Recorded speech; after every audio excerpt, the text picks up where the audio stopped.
to my channel Computer Science for All. So today in this video we are going to discuss about the communication cycle, that is session 1 from your unit 1, that is communication skills.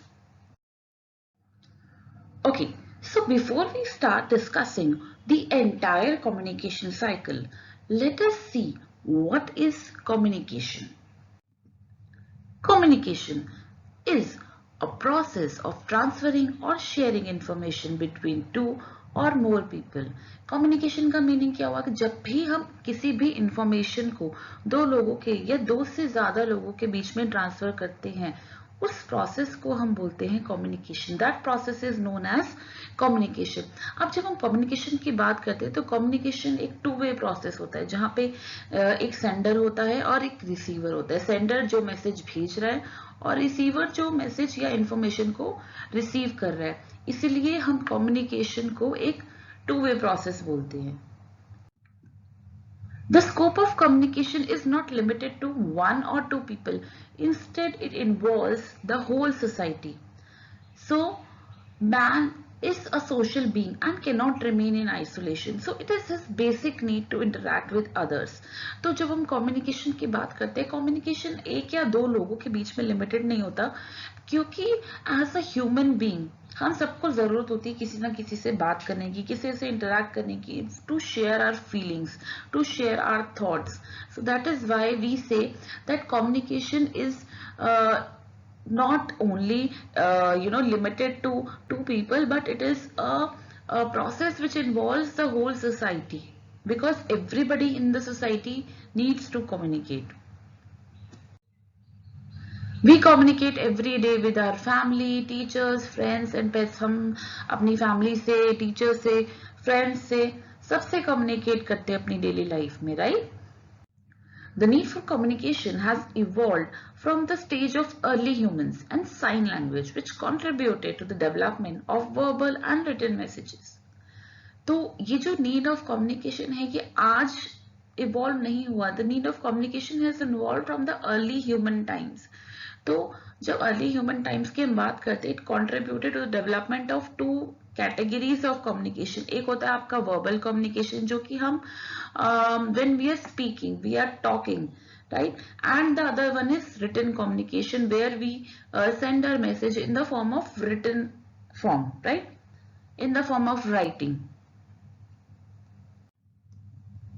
We have now reached the age of satellite and computer technology, which has brought about a revolution in the field of communication. तो आज की date पे अगर हम communication की बात करें, there has been a revolution. क्यों? क्योंकि now we can communicate with anybody who is sitting anywhere around the world.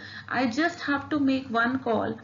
Even आज की टाइम पे हम क्या करते हैं, व्हाट्सएप पे कॉल करते हैं किसी को भी, हमारे कोई भी रिलेटिव किसी और कंट्री में बैठा है, तो हमें आज के टाइम पे कम्युनिकेट करना बहुत इजी है, because now we are sitting in the age of satellite. So communication has become very easy. Now we understand communication as a two way process. Communication is a two-way process. Communication is not merely the transmission of message, but it also includes understanding of the message, right? कि communication का मतलब ये नहीं है कि मैंने आपको message दे दिया, लेकिन आपका उस मैसेज को समझना भी उतना ही important है. It is very important for the receiver also to understand. For example, I'm speaking in French and you do not understand French. तो मैं French में आपको कुछ भी बोल रही हूँ तो आपको समझ में नहीं आएगी वो बात. So it is not a communication then. It is not a proper communication because the communication should be two way. अगर मैं कुछ बोल रही हूँ, if I am speaking something, you should be able to understand. That is communication. So in the process of communication, one person is the sender and he conveys a message to another person or a group of person who is a receiver. यानी कि एक हमारे पास sender होता है और एक receiver. Sender जो होता है वो message send करता है, और when the receiver gets a message, he sends a feedback or a response acknowledging the message was received. So effective communication always involves feedback from the receiver. तो अभी तक हमने ये बात करी कि जो कम्युनिकेशन होता है वो टू वे प्रोसेस होता है। वो कैसे टू वे प्रोसेस होता है कि मैंने अपना message as a sender send किया, लेकिन रिसीवर भी एक फीडबैक सेंड करेगा कि हाँ मुझे ये मैसेज मिल गया है और मुझे ये मैसेज समझ में आ गया। सो that is called the feedback. So if I talk about an effective communication always involves a feedback from the receiver. An effective communication between two or more people where intended message is successfully delivered, received and understood. So अगर मैं बोलूं कि effective communication की definition क्या है, तो effective communication वो communication हुआ जहां पे मैसेज ना कि सिर्फ भेजा गया बट वो डिलीवर भी हुआ और रिसीवर ने उसको रिसीव किया और अंडरस्टैंड किया, उसको समझा, रिसीवर को वो चीज समझ में आई। That is an effective communication. Now we will discuss the features of effective communication. Effective communication के क्या क्या फीचर्स होते हैं। Communication is meaningful process that involves the sender and the receiver. सबसे पहले कि वहां पर एक सेंडर होता है, एक रिसीवर होता है और एक मीनिंगफुल प्रोसेस होता है। While communicating, both should share a mutually accepted code, that is a common language। यानी कि जब हम effective communication का मतलब है कि जब हम communicate कर रहे हैं तो हमारे बीच में एक mutually accepted language होनी चाहिए। ऐसा नहीं है कि आपको फ्रेंच समझ में नहीं आ रही और मैं फ्रेंच में बात कर रही हूँ, तो वो एक effective communication नहीं हुआ। तो एक common code होना चाहिए जो सेंडर और रिसीवर दोनों को समझ में आता है। A message should be clear and it should convey the right meanings to the other. So जो भी हम मैसेज भेज रहे हैं वो क्लियर होना चाहिए, बहुत ज्यादा क्लमजी नहीं होना चाहिए। इतना बड़ा मैसेज हमने दे दिया कि रिसीवर जो है उसको समझ ही नहीं पा रहा है। सो मैसेज हमारा हमेशा क्लियर होना चाहिए। Listening to others is also very important aspect of effective communication. So effective communication में सिर्फ सेंड करना मैसेज इंपॉर्टेंट नहीं होता बट फीडबैक लेना भी उतना ही इंपॉर्टेंट होता है। That is why we say कि listening to others is also a very important aspect of effective communication. Communication is a process where there is an input and an output. A meaningful communication results in a response from the receiver. So एक communication तभी meaningful होता है जब हमें receiver से एक response मिलता है या फिर हमें एक feedback मिलता है कि हाँ जो भी हमारा message था वो successfully deliver हो गया है। Now coming to the importance of communication skills. Effective communication is essential in every sphere of life, be it personal, professional or social. It includes all the aspects of visual, auditory and body language appeal to the listener. तो हमारी life में communication skills की क्या important है? So when I talk about communication skills, तो communication skills हमारी personal और professional life दोनों में ही equally important होता है, right? So let us understand the importance of communication skills through a story. चलिए एक देखते हैं एक छोटी सी स्टोरी और समझते हैं कि communication skills किस तरह से हमारी लाइफ में बहुत इंपॉर्टेंट होती हैं। तो एक बार क्या होता है, एक फादर एक अर्जेंट ट्रिप प्लान करता है अपने बेटे के घर, राइट, जो कि एक दूसरी सिटी में रहता है। तो जो फादर होता है he writes an email to his son. वो अपने बेटे को एक ईमेल लिखता है। वो सोचता है कि चलो I will just go and meet my son, और वो अपने बेटे को एक ईमेल लिखता है। अब ईमेल में वो क्या लिखता है, रीच टुमारो, यानी कि instead of writing reaching tomorrow, अब वो अपने बेटे के घर जा रहा है तो उसको क्या लिखना चाहिए, रीचिंग टुमारो, लेकिन वो क्या लिखता है, बाय मिस्टेक वो ये लिखता है रीच टुमारो। तो अब जब उसके बेटे को लेटर मिलता है तो वो क्या करता है, वो देखता है रीच टुमारो, यानी कि मेरे फादर ने मुझे बुलाया है, राइट। तो अब जब नेक्स्ट डे जो फादर है he reaches his son's home and the daughter-in-law was surprised to see him because the son has already left to visit his father, क्योंकि उसने मेल में लिखा रीच टुमारो। तो उसके बेटे को क्या समझ में आया कि रीच टुमारो यानी कि कल आपको उनके पास पहुंचना है, यानी कि सन के पास क्या मैसेज गया कि father is calling the son, instead of father telling कि yes I am coming to meet you, son को ये मैसेज मिला कि आप मुझसे मिलने आओ, right. So the daughter in law showed him the mail stating reach tomorrow instead of reaching tomorrow. तो डॉटर इन लॉ बहुत सरप्राइज हुई जब उसने फादर इन लॉ को देखा और उसने उनको मेल दिखाया कि आपने मेल में लिखा था reach tomorrow. So just understand the three words ing created a much confusion and miscommunication. तो देखो सिर्फ 3 कैरेक्टर्स, वर्ड्स भी नहीं, 3 कैरेक्टर्स ing की वजह से कितना कंफ्यूजन हुआ। बेटे को लगा कि फादर ने लिखा है reach tomorrow and the son immediately left to meet his father and the father came to meet the son.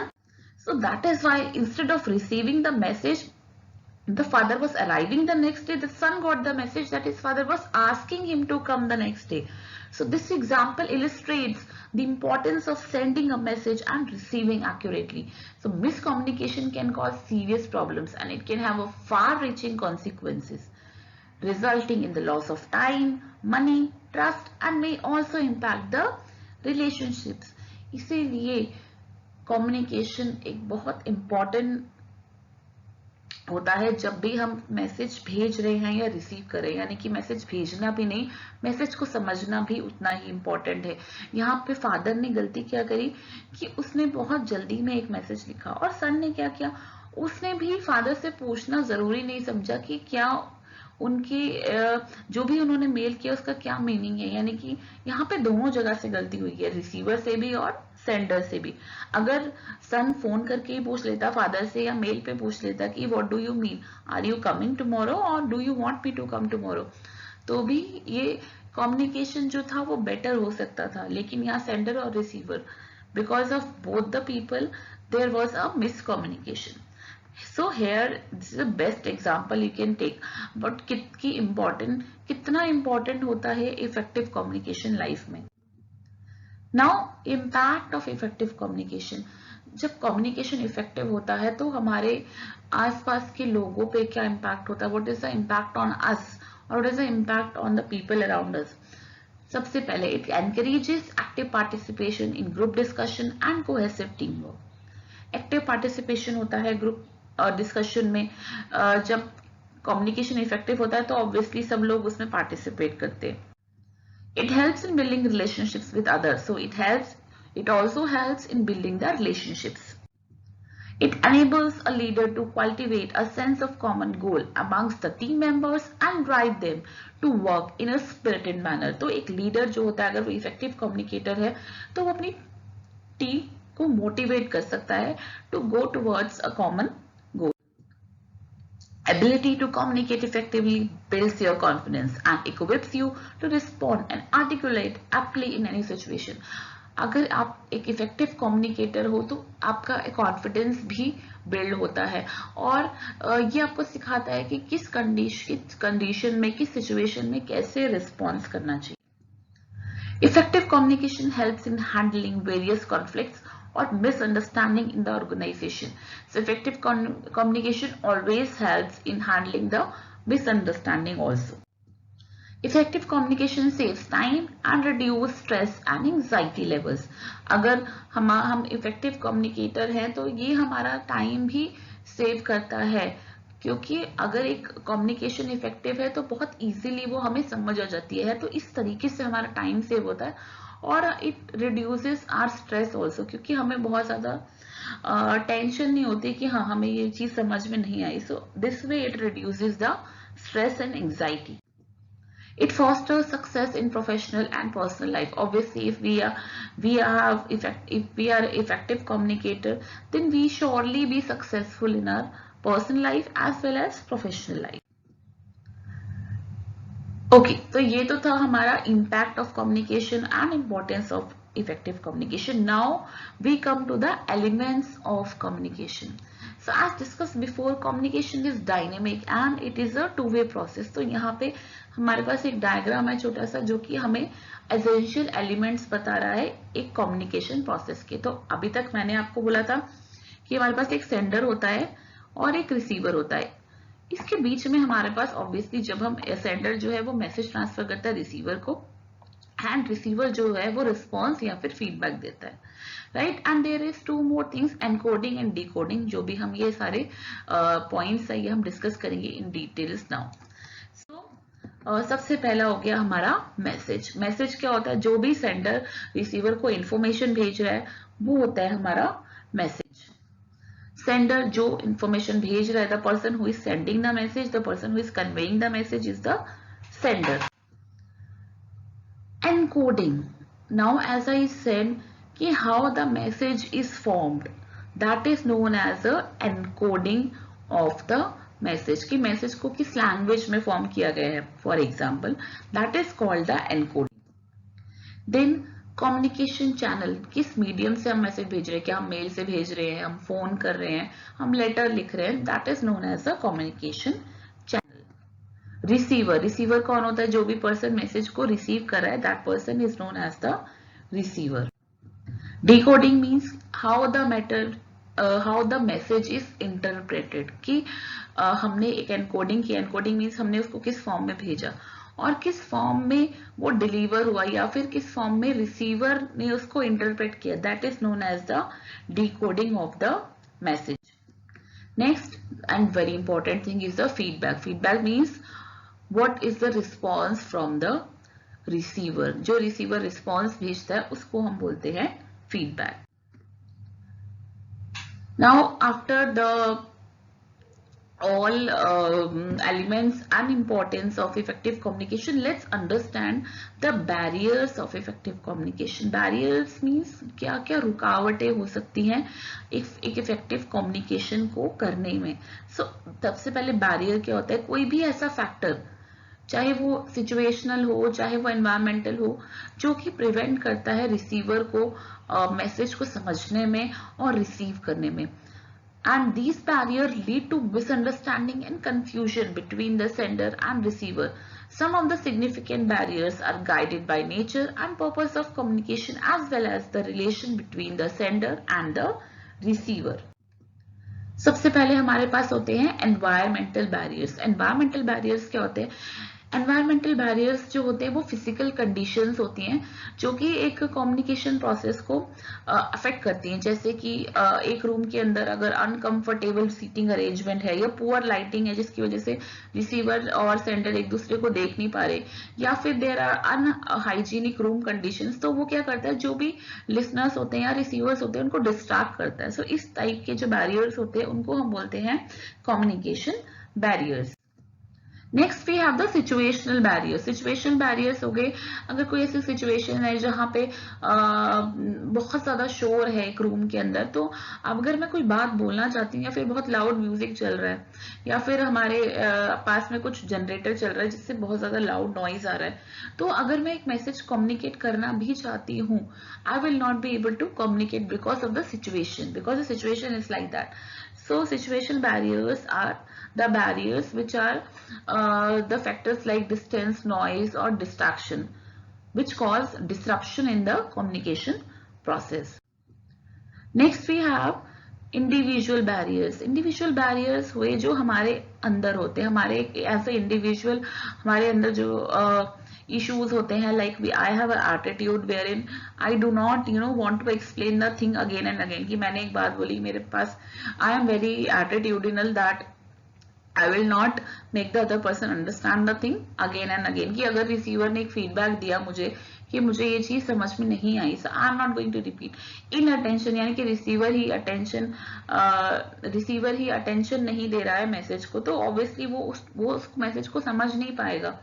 Linguistic ability यानी कि मैं एक ऐसी लैंग्वेज में बात कर रही हूँ जो दूसरे पर्सन को समझ में नहीं आ रही है, तो वो भी एक इंडिविजुअल बैरियर है. Emotional state is also an individual barrier, क्योंकि कई बार ऐसा होता है कि हम किसी से बात करें, that person is thinking something else because he or she is in some other emotional state.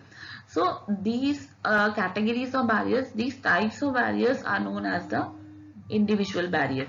So with this we will just finish with this part, and we will be continuing the communication skills in the next video, wherein we will be discussing the various methods of communication. Okay, so till then just keep watching and do subscribe my channel if you have not done yet. Thank you so much.